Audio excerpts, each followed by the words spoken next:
Selamat pagi, saya Muhammad Dikra S dari Prodi D3 Teknik Pertambangan. Hari ini saya akan mengajak Anda menyelami sebuah konsep vital yang sangat menentukan masa depan industri dan kelestarian lingkungan kita, yaitu industri teknik pertambangan berkelanjutan.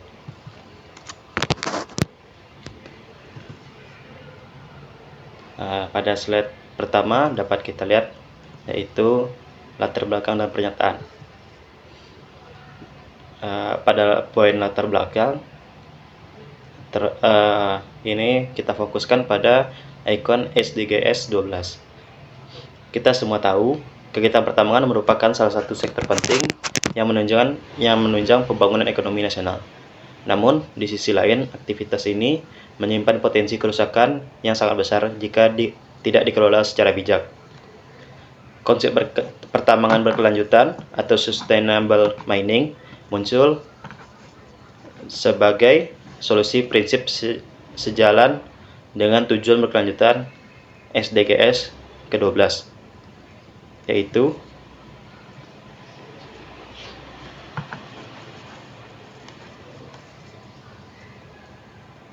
mewujudkan konsumsi dan produksi yang bertanggung jawab.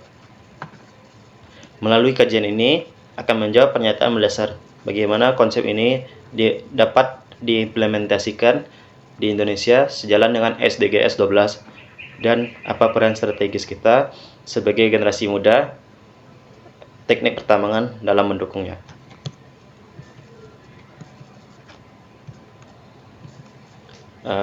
Di slide kedua dapat kita lihat yaitu tujuan penulisan. Yang pertama, tujuan kajian. Ada 3 icon yaitu pohon, roda gigi, dan orang. Secara spesifik, tujuan utama penulisan ini adalah mengkaji konsep pertambangan berkelanjutan dalam konteks SDGs 12 di Indonesia. Kita akan memfokuskan pembahasan pada 3 pilar. Pertama, pentingnya pengelolaan sumber daya alam yang bertanggung jawab. Kedua, inovasi teknologi industri pertambangan. Dan ketiga, peran mahasiswa dalam implementasi berkelanjutan.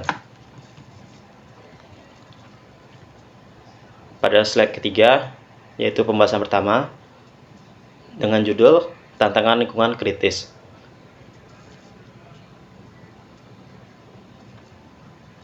Pada tantangan kritis, isu utama yaitu AAT atau air asam tambang, degradasi lahan. Penerapan pertambangan berkelanjutan menghadapi tantangan besar. Berdasarkan kajian itu, isu utama yang dihadapi sektor ini adalah degradasi lahan, risiko pencemaran air, dan yang paling krusial, terbentuknya air asam tambang atau AAT. AAT terjadi ketika mineral sulfida terpapar udara dan air, menyebabkan penurunan drastis pada kualitas air dan melarutkan logam berat berbahaya.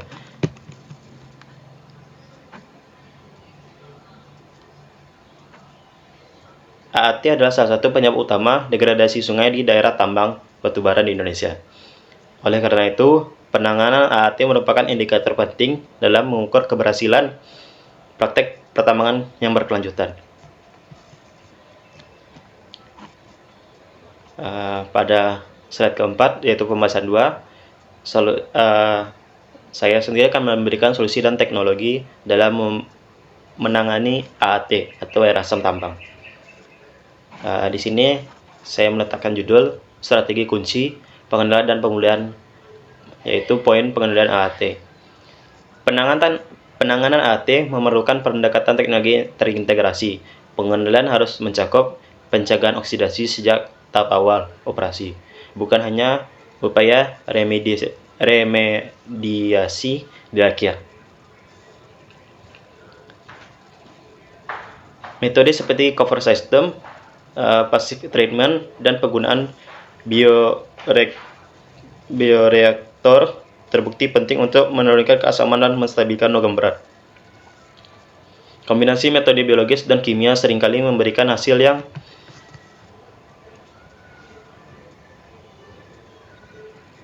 paling optimal. Pada slide ini kita dapat melihat sistem penanaman pohon untuk reklamasi lahan.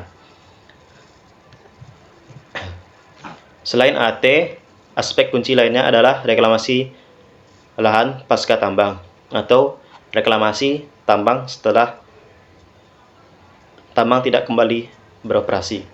Tujuannya adalah memulihkan fungsi ekologis lahan yang rusak, termasuk rehabilitasi vegetasi, stabilitas tanah, dan pemulihan keanekaragaman hayati. Reklamasi yang baik, seperti yang dirajakan oleh pedoman Kementerian ESDM, terbukti mampu mengembalikan produktivitas kawasan tambang. Pada slide 5, yaitu pembahasan 3, aspek sosial dan peran strategis. Sinergi sosial dan peran strategis, yaitu poin sosial. Keberhasilan tambang berkelanjutan juga tergantung pada keseimbangan antara kepentingan ekonomi, sosial, dan lingkungan.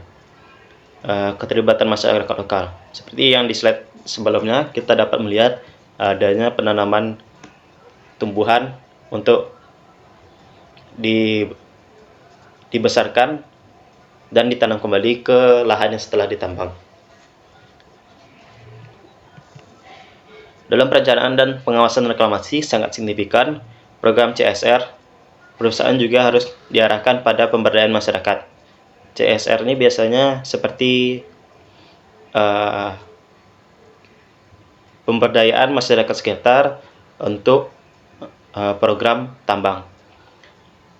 Perusahaan juga harus diarahkan pada pemberdayaan masyarakat, seperti pertanian atau pengembangan ekowisata yang sejalan dengan SDGs 15 tentang ekosistem darat. Peran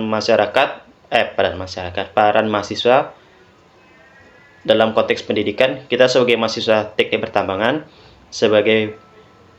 memiliki peran strategis transformasi menuju keberlanjutan, membutuhkan tenaga profesional memiliki pemahaman holistik menggabungkan 3 aspek tersebut. Dengan kompetensi ini, kita dapat berkontribusi aktif dalam menghasilkan inovasi pengelolaan AAT dan meningkatkan aktivitas reklamasi, mendorong implementasi SDGs 12 dalam industri teknik pertambangan di Indonesia. Pada slide terakhir, slide ke-6, yaitu simpulan dan saran. Simpulan memiliki poin-poin sebagai berikut. Yang pertama, pertambangan berkelanjutan harus menjadi fondasi utama dalam sektor pertambangan. Sektor ini mencapai SDGs 12 seperti AT diatasi dengan strategi menyeluruh berbasis sains dan teknologi. Sarannya ada 3, yaitu untuk memperkuat implementasi ini. Yang pertama, pemerintah perlu meningkatkan pengawasan ketat terhadap kepatuhan lingkungan, izin dan pelaksanaan reklamasi. Kedua, perusahaan harus memperluas program CSR, pemberdayaan masyarakat, dan rehabilitasi lahan jangka panjang. Ketiga, kita sebagai mahasiswa akademis dan tenaga profesional harus terus meningkatkan pemahaman mengenai teknologi hijau, manajemen risiko lingkungan, dan inovasi pertambangan berkelanjutan. Penutupnya,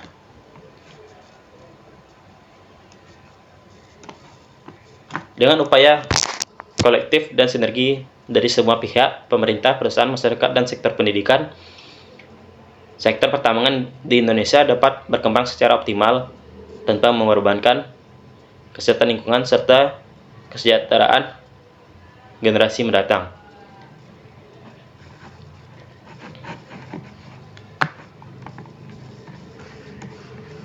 Dan di sini saya membuat sebuah kata-kata, yaitu masa depan pertambangan Indonesia yang bertanggung jawab ada di tangan kita. Mari kita wujudkan.